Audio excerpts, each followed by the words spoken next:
Soucieux de faire connaître cette jeunesse qui a l'art de bien parler, de persuader et de convaincre par leurs éloquences, les organisateurs du concours d'éloquence interuniversitaire organisent depuis 2 ans à travers le pays ces concours en vue de soutenir ces étudiants en leur rendant plus persuasifs. On l'a dit à la première édition, en fait il faut dire que c'est parti du confinement. Tout s'est arrêté. On ne faisait plus rien, il y avait l'ennui. Et on s'est dit, qu'est-ce qu'on peut faire? Est-ce qu'on ne peut pas encadrer la jeunesse pendant ce temps où tout est arrêté? C'est de là que c'est parti. On s'est dit, on peut organiser quelque chose dans le strict respect des mesures barrières, mais continuer quand même à encadrer nos jeunes. Et qu'est-ce qu'on fait pour y arriver? On s'est dit, on organise un concours interuniversitaire. Moi, je travaille à l'université, je suis enseignante et je me suis rendu compte que sur Lubumbashi, parce qu'au départ c'était sur Lubumbashi, il n'y a aucun concours interuniversitaire qui mettrait les étudiants en compétition. Alors on s'est dit pourquoi on ne partirait pas de ça. C'est comme ça que nous avons commencé ce concours et là nous sommes à la 2e édition. On a vu que beaucoup d'étudiants étaient intéressés et ceux des autres provinces aussi. On a dit on élargit, on va au Lualaba, on va à Kinshasa, on voit ce que ça peut donner. Cette année, au quart de finale de la 2e édition, c'est 3 jurys qui détermineront les meilleurs candidats qui poursuivront l'aventure de ces concours dans la zone de Lubumbashi. J'apprécie beaucoup ceux qui s'inscrivent parce qu'il faut beaucoup de courage pour s'inscrire. Et le niveau n'est pas mauvais. Il y a beaucoup qui se sont disqualifiés. Il y a ceux qui se sont inscrits et juste après la première formation, parce que quand ils s'inscrivent, on forme, on donne les bases sur l'éloquence. Et puis on remet les étudiants à leurs institutions pour qu'ils aillent compétir là-bas et que l'institution nous envoie les meilleurs. Et beaucoup déjà à ce niveau-là se disqualifient. Ils n'y arrivent pas et ils se disqualifient. Donc ceux qui arrivent en quart de finale, c'est déjà des bons. Et le niveau jusque-là, il est bon. C'est pas le même pour toutes les institutions, ça c'est vrai. Mais ceux qui arrivent en quart de finale sont déjà bons. Un concours qui s'organise simultanément à Kolwezi, Lubumbashi et Kinshasa se verra réunir les meilleurs à la finale qui se tiendra ce 28 janvier 2022 à Lubumbashi. La première édition, on était sur Lubumbashi et on a vu la demande. Beaucoup d'étudiants étaient intéressés, ils ont voulu participer, mais ils ne sont pas des universités ou des instituts universitaires de Lubumbashi. C'est comme ça que nous nous sommes dit élargissons. Il y avait quelques demandes de Kinshasa, nous sommes allés sur Kinshasa, il y avait des demandes du Lualaba, nous sommes allés au Lualaba. Il y a d'autres provinces aussi qui ont demandé, mais on s'est dit on ne peut pas aller partout directement pour la 2e édition. Voyons un peu les provinces qui sont un peu plus faciles en termes d'accessibilité. Kinshasa c'est un peu plus facile en termes d'accessibilité, avec un billet d'avion c'est plus simple et c'est pas très cher l'avion. Le Lualaba c'est pas très loin aussi, mais on va voir dans quelle mesure pour la 3e édition prendre d'autres provinces aussi et le but c'est qu'on soit sur toute la République et on voudrait que les universités aillent un peu en compétition. Ça nous permettrait de savoir aussi quelles sont les universités fiables. Je suis allé en présélection à Kinshasa par exemple. Il y a des institutions, tous leurs produits sont bons, ils sont excellents. Il y a d'autres institutions, ils sont moins bons, mais si on peut commencer par ça, ça nous permet de faire le ranking des universités et de savoir, on sait un peu partout que non, la meilleure université de la République, c'est telle université. Mais comment on sait ça? Par rapport à leurs produits, par rapport à leurs publications, par rapport à... Ça nous permettra de savoir un peu quelles sont les institutions sur la République qu'on peut... sur lesquels on peut se fier et ça permet à d'autres de faire des efforts parce que si votre institution est toujours parmi les derniers, ça vous fait réfléchir et vous faites des efforts, vos étudiants vont faire des efforts et avec ça je crois qu'on peut aussi aider à relever le niveau de nos universités par rapport à la qualité de leurs produits. Pour ceux de Lubumbashi, c'est à l'espace des étangs au golfe Caravia que le quart de finale se déroule et l'on découvre les qualités de ses compétiteurs. C'est à peine que nous atteignons 1% des parlementaires. Conclusion, une poignée de main, une petite pincée d'humain nous impose leur mode de vie, leur ligne de conduite, leur façon de faire, façon qu'eux ont trouvé, ont jugé indispensable.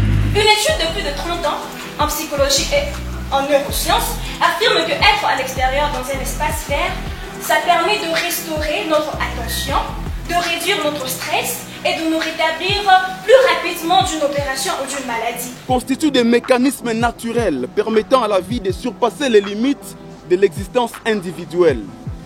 Ce qui dit, Monsieur le Président, si je meurs aujourd'hui, je survis toutefois à travers ma descendance. Et par ailleurs, en laissant une marque. L'ordre qui désigne une famille d'animaux de même espèce en biologie, c'est l'ensemble, le sommet d'un graphe en méthode quantitative.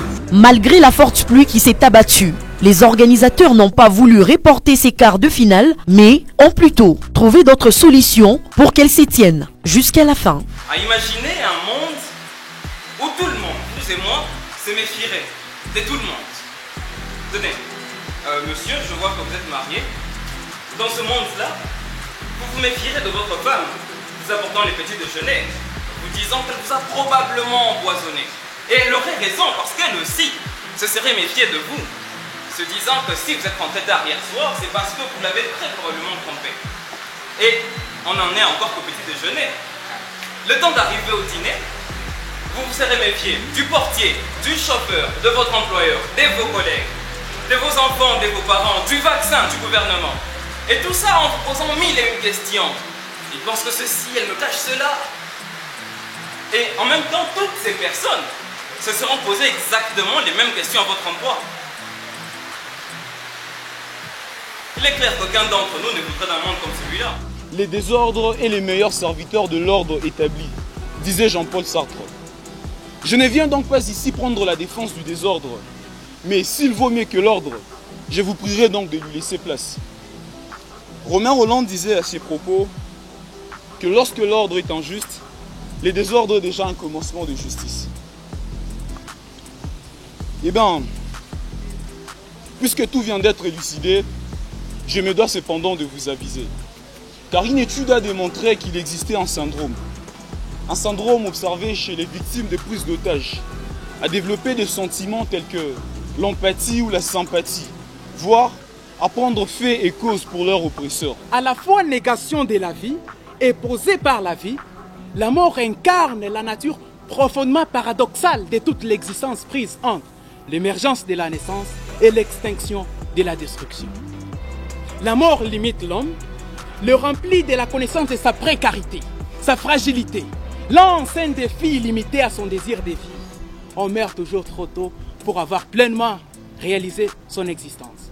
Celle-ci se trouve donc essentiellement inachevée en raison même de son achèvement. Les rebelles seraient confondus aux soldats du pays. Conséquence, la population ne sait même plus à qui se fier ni de qui se méfier. Elle choisit une assertion. Elle se méfie de tous. Alors dites-moi, aura-t-elle péché? Ça peut qu'à dire, si elle en est une, doit-elle être jugée en capendable? Oh que non. Non, on ne lui demandera aucun compte au ciel de s'être méfié de tous. Les politiques même. Longtemps, ils auront enchaîné notre conscience dans des chapelets de promesses. Ne serait-il pas temps de nous en méfier? Ou bien, doit-on reconnaître la vertu de la méfiance après avoir été sanctionné de nos tribus par les déceptions? Mais il est temps. Messieurs et dames les jurés, chère assistance, je crois que vous voyez où je veux en venir. À la fin de quart de finale, chaque jury donne ses résultats et les meilleurs sont retenus pour continuer l'aventure. Commençons par le cinquième qui aura retenu l'attention des trois jurys. J'appelle Miché Tata. Félicitations. Merci madame. Alors le quatrième, Loboakio da Christi. Félicitations. Gracias Massimo. Wanda Diego Jesus. Ma Oleko.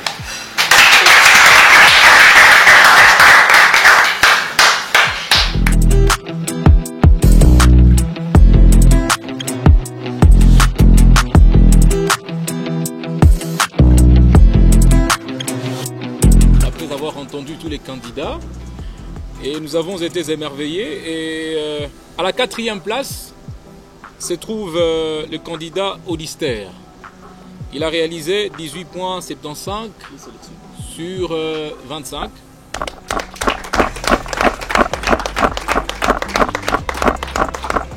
troisième place se trouve Monsieur Neftali. Il a réalisé 19 points sur 25. À la deuxième place se trouve, ça ne surprend personne, Monsieur Hervé. Il a réalisé 21 points sur 25.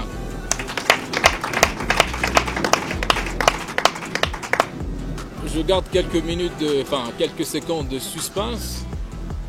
Je les gère un peu parce que c'est comme ça. Et je vous communique le nom de la première. Il s'agit de Madame Camélia. Vous l'avez bien mérité, 21.25. Vous êtes la première du jury. Gagnants des quarts de finale connus, les candidats ont tour à tour exprimé leurs sentiments par rapport à ces concours d'éloquence. Que nous pouvons développer juste en essayant de nous mesurer aux autres. C'est ainsi que nous nous sommes présentés ici pour essayer de nous découvrir encore plus. J'ai été 4e à ces concours et je suis passé en demi-finale.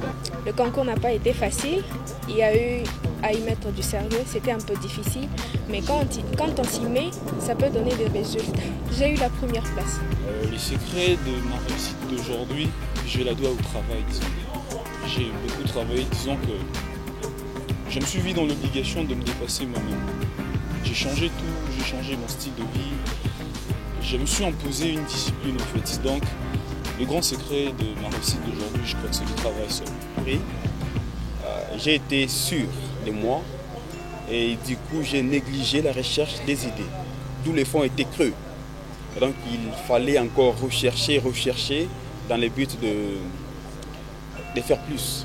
Parce que mon adversaire est venu et il a essayé de faire plus que ce que j'ai pu poser comme prestation et du coup il a remporté. Un mot des organisateurs pour expliquer la suite du tournoi et les déroulements des demi-finales marquera la chute de cette journée riche en émotions. Bon, déjà on va en demi-finale. Les sélections se sont très bien passées. Ceux de Kinshasa, ils ont fini aussi les sélections pour le quart de finale. Ceux du Lualaba aussi ont fini. On attend la demi-finale qui interviendra le 7 janvier 2022. Et puis on aura notre grande finale qui interviendra le 28 janvier 2022. Les étudiants qui sont à Kolwezi viendront à Lubumbashi pour la demi-finale. Mais ceux de Kinshasa vont participer à Kinshasa même pour la demi-finale.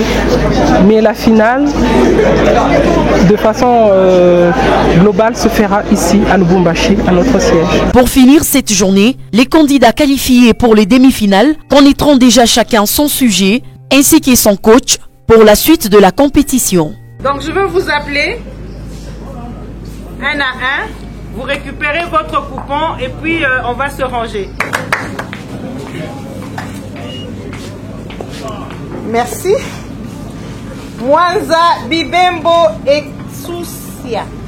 C'est quoi le sujet? Reconnaître ses pouvoirs et renoncer à sa liberté.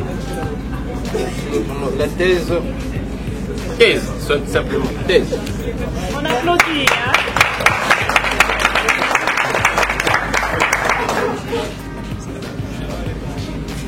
Est-ce l'ignorance qui nous fait croire? Thèse. Merci. Lomboa Siota. C'est qui? Christine. Ok. L'échec est-il toujours utile? Thèse ou antithèse? Thèse.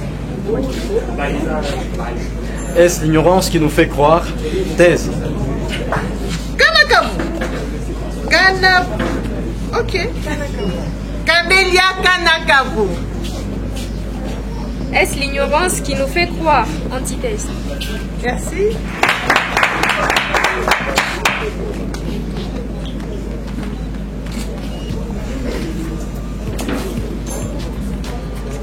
Sommes-nous responsables de notre avenir?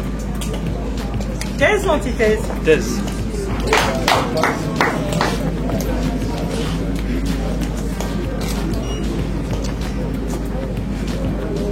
Sommes-nous responsables de notre avenir? Sommes-nous responsables de notre avenir? Thèse ou antithèse? Antithèse. Antithèse. L'échec est-il toujours utile? Thèse ou antithèse?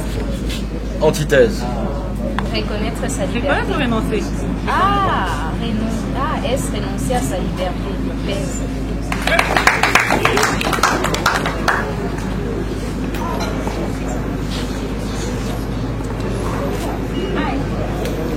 Sommes-nous responsables de notre avenir? Thèse. Et nous continuons à penser que vous allez continuer à nous accompagner jusqu'à ce qu'on sera à la, je sais pas moi, 1e édition. Comme vous savez, pour cette édition, nous ne sommes pas seulement sur le Haut-Katanga, nous sommes aussi au Lualaba et à Kinshasa. On a élargi un peu nos portes. Donc, en demi-finale déjà pour Lubumbashi, on va concourir avec tous les étudiants qui vont passer au Lualaba. Le Lualaba va travailler sur Lubumbashi avec ceux de Lubumbashi pour faire le Grand Katanga, pendant que Kinshasa va organiser sa demi-finale. Et en finale, on va tous se retrouver à Lubumbashi pour la grande finale. Donc, il n'y a pas que le Haut-Katanga cette fois-ci, il y a Kinshasa et le Lualaba. Merci et bonne soirée. Maggie Vente vous a fait vivre le quart de finale du concours d'éloquence interuniversitaire RDC, zone de Lubumbashi, et vous dit à la prochaine aux demi-finales. Chers jurés, loin de moi l'idée de me tenir devant votre excellence pour arguer sur le fait que la nature aurait de droit ou pas. Ainsi, Monsieur le Président, chers membres du jury, notons que la mort n'était pas. La mort n'est pas. Aujourd'hui encore, c'est le cas. Nous pouvons prendre l'exemple de l'Occident ou même de l'Afrique. Ou encore de nos jours, dans des villages, les hommes préfèrent aller en troupe et en groupe pour pouvoir aller tuer du bétail ou aller prendre des proies dans la forêt et ramener au village et partager ensemble. La mort connaît aussi des difficultés. Le fait de nous savoir en vie n'est pas une bonne nouvelle pour la mort. Elle se bat corps et âme pour nous anéantir.